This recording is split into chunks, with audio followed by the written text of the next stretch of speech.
Hey guys, just wanted to jump in, make a video regarding what's going on over in the Middle East, especially in Syria, as well as on the border of Russia and Europe. Lots going on. I know I haven't made a video in a while. I've been focusing on earth changes and earthquakes and what have you, just because there's a whole bunch going on in that realm that I felt like it was pertinent to get that information out. But now that things have died down and I've had some time, I have done some research, and a lot of stuff's happened especially in the past few days regarding Syria. This article came out of RT News yesterday. Estonia expects 1,500 NATO troops for major spring storm drills. NATO states will send around 1,500 troops to participate in Estonia's largest military drills dubbed Spring Storm. In total, about 6,000 servicemen will be practicing their battle skills on Russia's doorstep. The country's largest training exercise this year, comprising approximately 6,000 military personnel, including 1,500 Allied soldiers, will run from May 2nd to May 20th. The maneuvers are set to take place in Tartu, Voru, and Polvuk counties in southeast Estonia, and will include military contingents and hardware from 10 NATO countries. The main goal of the military exercise is to assess the skills of infantry battalions, rehearse coordination between different units, and improve management methods of staff divisions, the ministry said. Company-sized units of 80 to 250 soldiers will be supplied by Latvia, Lithuania, and the Netherlands, the United States, the United Kingdom, and Germany. Canadian teams of specialists as well as Finnish staff officers will be participating in the exercise as well. So, in response to this, Russia has come out, and they are now forming 3 divisions to counter the NATO buildup. NATO is saying that Russia is the aggressor, which they are not. NATO has been time and time again provoking Russia, and now they're moving their troops on Russia's doorstep. And the fact that Russia is now reacting to that and sending their troops, of course, the U.S. and NATO are saying that Russia is acting aggressively, but any country would do the same. They're being demonized, just like they always have been.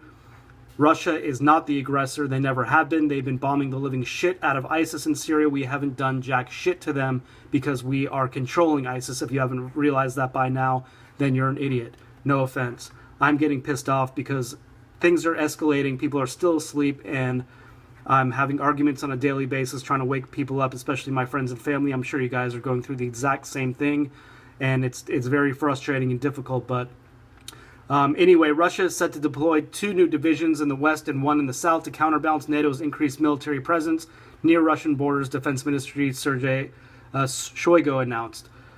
The Defense Ministry is taking a number of measures to respond to the NATO military buildup at the Russian border. Before the year's end, 2 new divisions will be formed in the Western Military District and 1 in the South Military District. Earlier, there were reports in the Russian media that 3 new divisions with 10,000 troops each may be deployed in Rostov-on-Don, the Smolensk region, and the Voronezh region. NATO has been sending additional forces to Poland, the Baltic states, and elsewhere near Russian borders since 2014. It claimed that the deployments were necessary to build confidence of Eastern European members in the face of quote-unquote Russian aggression, which there is no such thing. So, moving on to that, now we've got this is out of globalresearch.ca. Supported by U.S. NATO, thousands of al-Qaeda terrorists arrive in Syria. There is a ceasefire that just was announced in Aleppo for 48 hours, which we all know is bullshit. They're just biding their time, waiting for the next step to make their move. This goes on to talk about that Syrian Information Minister Amran al-Zubi informed on Tuesday that thousands of terrorists have crossed the border into his country in the last few days. Around 6,000 terrorists have crossed the border and entered Syrian territories in recent days. The Arabic language media outlet quoted. Late in April, Syrian Prime Minister Wael Nader al-Haki also warned that more than 5,000 fresh militants crossed the border in the northwestern provinces of Aleppo and Idlib from Turkey, stressing that the ceasefire agreement was being violated by certain parties. In the end, we see that Saudi Arabia, Turkey, and Qatar, as well as Western countries such as Great Britain and France, have no real desire to move the process of political settlement in Syria forward. Okay, so we've got al-Qaeda, ISIS members arriving in Syria via Turkey. 6,000 of them. We've got 250 U.S. troops there. We've got Russian and Syria forces in and near Aleppo as well. And they're just basically waiting to kick this thing off. This thing's going to go hot. They've been practicing for it for months, and now they've got all of the pawns and all the pieces in place to kick this big war off. And even Kerry, this asshole, has come forward and said that there will be repercussions if the truce transitions fail. He's come out on record stating that Assad must go many times, and now he's basically drawn another red line in the sand, saying that there has to be a transition, and if they don't, then basically it will lead. They'll go back to war. And I'm going to play you this clip right here. I want to punch this guy in the face. This. Others. Just listen to this. It will not hold unless there is a bona fide effort to put in place a transition. And we are getting into the period, folks. Minister Lavrov and I stood up in Moscow, and we said that the target date for the transition is the 1st of August. So we're now coming up to May. So either something happens in these next few months, or they are asking for a very different track. Part, it is more complicated. We understand that. U.S. Secretary of State John Kerry also said as long as Syrian President Bashar al-Assad remains in power, the opposition will not stop fighting. He cautioned the Syrian government against violating the truce deal, saying this will lead to a total destruction of the ceasefire in the country. The top U.S. diplomat also described terrorist groups which splinter from others as one of the challenges in the implementation of the truce. Kerry's So it goes on to talk about, at the end of this video, I'll leave a link for it. It's got Kevin Baird, the editor of Veterans Today, talking about how basically Kerry is pushing for war along with, the Western coalition forces.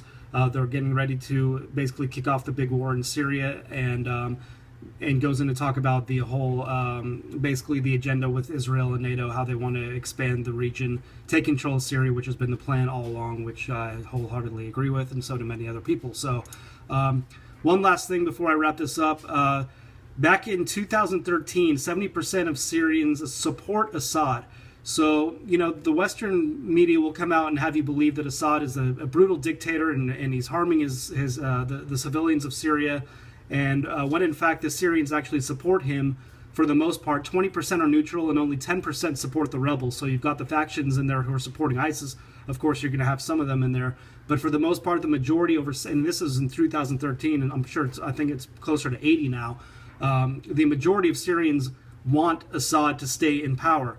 And the U.S. is saying that he must go. They have no right to be in Syria. They're fighting an illegal war. They were not invited by Assad. Russia and Iran were.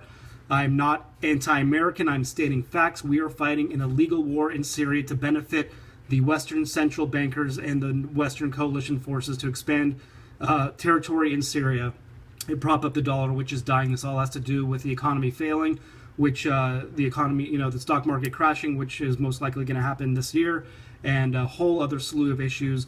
They want to get this war kicked off, and more than likely it will go nuclear, unfortunately. Those of you who don't believe that, then you need to do your homework, because this World War III, or some call it World War IV, as we've been in World War III since 2011, or September 11, 2001. Sorry, and this is basically going to be what is called World War IV now, and it is not going to be pretty. So that's all I got. Keep your eyes open, guys. I'm going to keep my eye on what's going on over in Syria as things develop, but it looks like now things aren't looking too good, and they're starting to ramp this war back up. You have a good one. I'll see you in my next video. Take care.